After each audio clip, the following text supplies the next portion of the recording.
Silver just flinched, and the flinch is the warning. Not a crash, not a headline.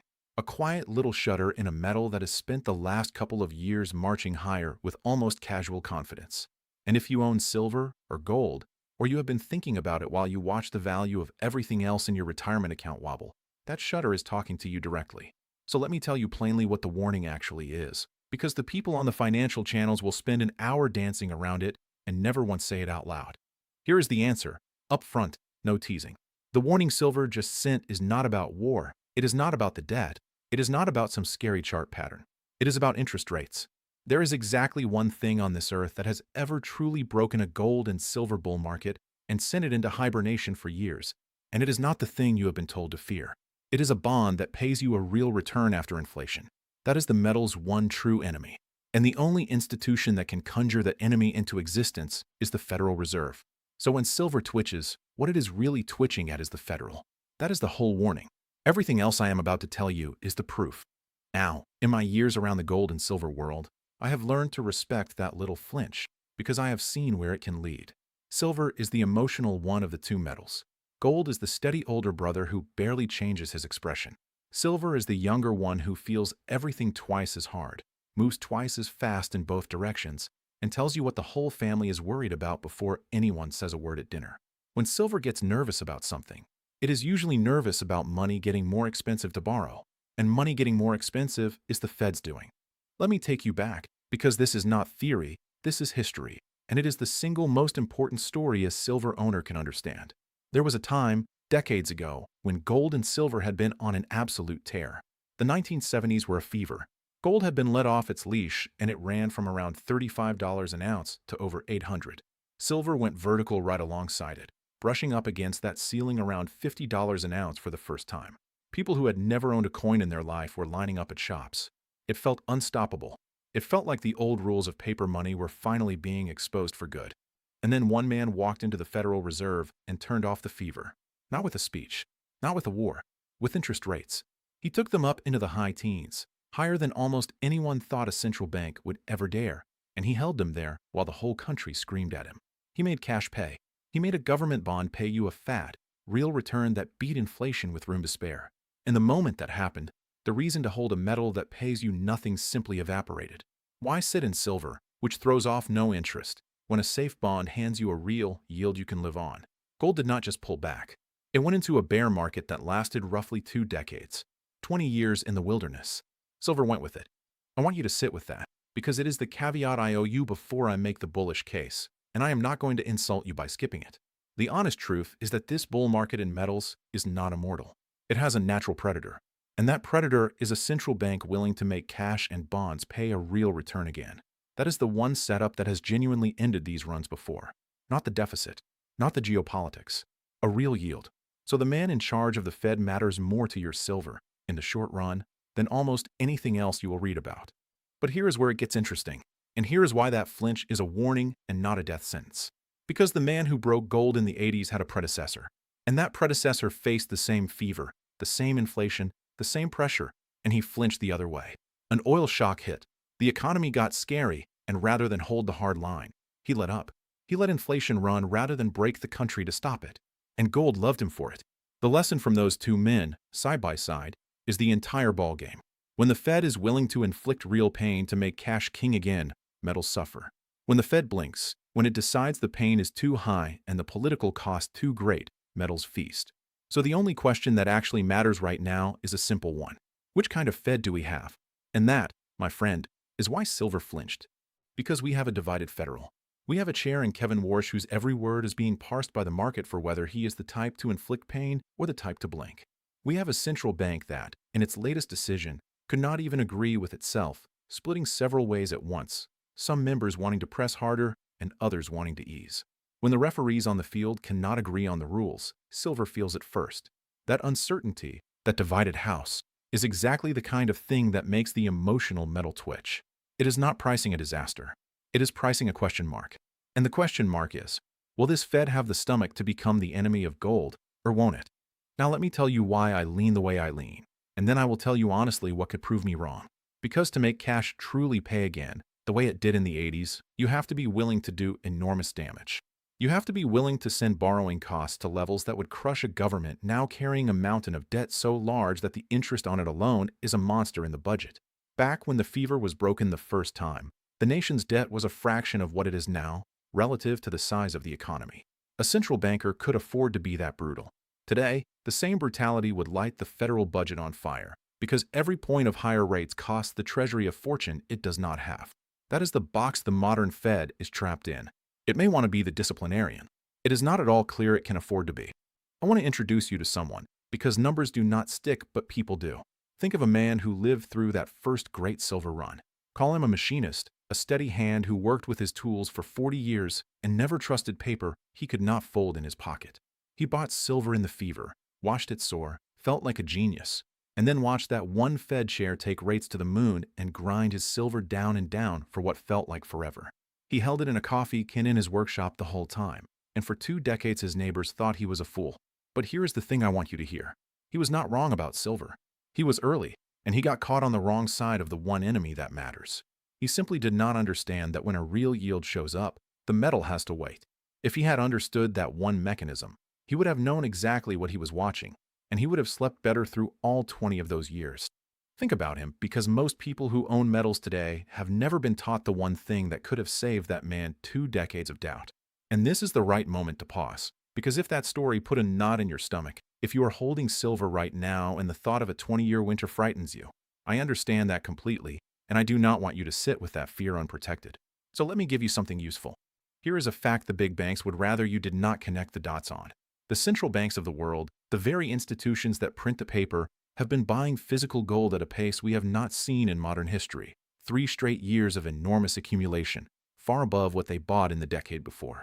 They are quietly loading up on the one asset that no other government can freeze, print, or default on. They are protecting themselves.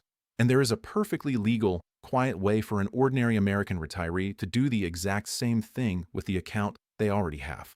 Most people have never been told this. You can move a portion of an existing retirement account, a 401k or an IRA, into physical gold and silver, real metal, without triggering taxes and without paying an early penalty, using what is called a self-directed precious metals IRA. It is the same protection the central banks are giving themselves, available to you inside the account you already own. This is not just for insiders, and it is not just for the wealthy. If you have $100,000 or more in any retirement account, this is for you. I put together a free guide that walks through exactly how it works, in plain language.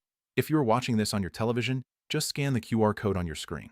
If you are on your phone or your computer, go to jeffreedguide.com. It costs you nothing to understand your options, and understanding them is how that machinist would have slept at night. And if you want a more recent piece of evidence that the Fed is the enemy that matters most in the short run, you do not have to reach all the way back to the 80s. Not many years ago, the Fed had been pumping money into the system for a long stretch, and gold had been comfortable. Then the chair merely hinted, out loud, that the buying might slow down. He did not raise a single rate. He did not tighten anything. He just suggested that the flood of easy money might, at some point, taper off. That hint alone, that whisper about the Fed pulling back, sent gold into one of its worst years in a generation, falling by better than a quarter over the following months, while nothing else fundamental had changed. Think about how revealing that is. The market did not need the enemy to actually arrive. It only needed to smell him coming. That is how sensitive these metals are to the Fed, and that is exactly the nerve that got touched when silver flinched. Silver is not reacting to a rate that has moved. It is reacting to a question it cannot yet answer about a Fed it cannot yet read. And there is a second layer under silver specifically that makes this metal different from gold, a reason its flinch carries extra weight. Silver is not just a store of value. It is a workhorse. It is consumed. It goes into solar panels, into electronics, into 1,000 industrial uses, and once it is smeared in tiny amounts across a rooftop or soldered into a circuit board, most of it is never economically recovered. Gold gets hoarded and passed down. Silver gets burned. The world has run a structural shortage in silver for years running, demand outpacing what comes out of the ground, with above-ground stockpiles drawn down to cover the gap. So silver is fighting a two-front war that gold does not fight. On one front, it answers to the Fed like gold does. On the other, it is being physically used up. That is why, when the mood is right, silver moves so much harder than gold in both directions. And it is why its warning deserves a closer listen than most people give it. Now let me come back and close the loop, because I promised you proof. And here is the part that almost nobody on the financial channels will connect for you. There is a rule that governed gold for decades that used to be as reliable as gravity. When real yields on bonds went up, gold went down. Higher real yield, weaker metal. Every trading desk knew it. Every algorithm was built on it. It was the mechanical expression of the one enemy I have been describing. And in the last stretch, that rule broke. Sit with that, because it is enormous. Recently, real yields have stayed high, the kind of environment that in the old world would have crushed gold flat, and gold did not fall. It climbed. It climbed to record highs, while its supposed one enemy was standing right there in the room. The old inverse relationship, the thing every desk trusted, simply stopped working. And when a rule that reliable breaks, it is telling you something structural has changed underneath the surface. It is telling you that other buyers who do not care about the yield on a bond, have walked into the market and started buying with both hands. Those buyers are the central banks. They are not buying gold to earn a yield. They are buying it because they watched a major power's foreign reserves get frozen with the stroke of a pen, and they realize that reserves you hold in someone else's currency are not really yours. Gold in your own vault cannot be frozen. So they buy, regardless of the yield, regardless of the old rule. This is why the warning silver cent is a warning and not a funeral. In the old world, a divided, hawkish-leaning Fed and stubborn real yields would already be grinding silver into the dirt, the way that one chair did in the 80s. But the old rule broke. There is a floor under these metals now that did not exist during that 20-year winter, and the floor is made of central banks who will keep buying no matter what any Fed chair does. The machinist in his workshop did not have that floor beneath him. You might. But I have to keep it honest, because that is the whole point of the caveat I owe you. The floor is not infinite. If Kevin Warsh in a divided Fed somehow found the stomach and the fiscal room to do what was done in the 80s, to make cash pay a rich real return and hold it there through the screaming, the metals would still feel real pain. I do not think they can. I think the debt is too big and the box is too tight. But I am not going to pretend I know the day, and I am not going to pretend the enemy is dead. It is not dead. It is caged. And silver just reminded you the cage is there. That is the warning. Respect it, understand it, and it loses its power to scare you. Let me show you how the smart money is reading the same picture, because this is where you find out whether you are early or late.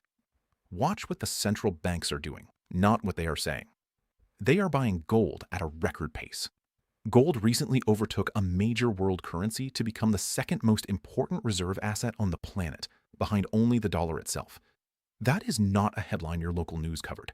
It is a quiet revolution in how the most sophisticated institutions on Earth are storing their wealth, and they are doing it while the mainstream, the pension funds, the financial media largely shrug and stay parked in paper. That is the tell. When the people closest to the printing press are quietly trading their paper for metal and the crowd has not noticed yet, you are not late. You are early. And that is the whole thing about being early. By the time this is obvious, by the time every advisor recommends it and it leads every news segment and your neighbor is bragging about it at the mailbox, the easy part will already be behind us. Nobody sends you an invitation to the beginning of something. There is no bell that rings. The central banks did not wait for permission and they did not announce it. They just started buying. The machinist was early too, but he was early without understanding the enemy. And being early and confused cost him 20 years of peace. Being early and understanding is a completely different thing. It lets you hold with a steady hand while everyone else panics at every flinch. So here is the honest why now, with no fake urgency, because I do not do fake urgency. The moment to think clearly about protecting what you built is precisely the moment when nothing feels like an emergency. It is calm right now. Silver flinched, but it did not crash. That calm, that window where the decision is still cheap and still fully reversible, is the exact window that closes without a sound the moment things get loud. If you have $100,000 or more in a retirement account and you watch this all the way through, I would like to offer you something real. I hold a free, no-obligation, one-on-one educational web conference where we walk through your specific situation. Honestly, no pressure, just clarity. Mention that you watch this full video. If you are on your television, scan the QR code on your screen. If you are on your phone or your computer, go to jeffreedguide.com. This is a case, not a guarantee, and it is not personal financial advice. It is simply the same understanding those central banks are acting on, offered to you before the crowd arrives. Because silver flinched, and now you know what the flinch was actually saying. It was not saying run. It was saying pay attention to the one thing that has ever truly mattered, the enemy in the cage, the man at the Fed.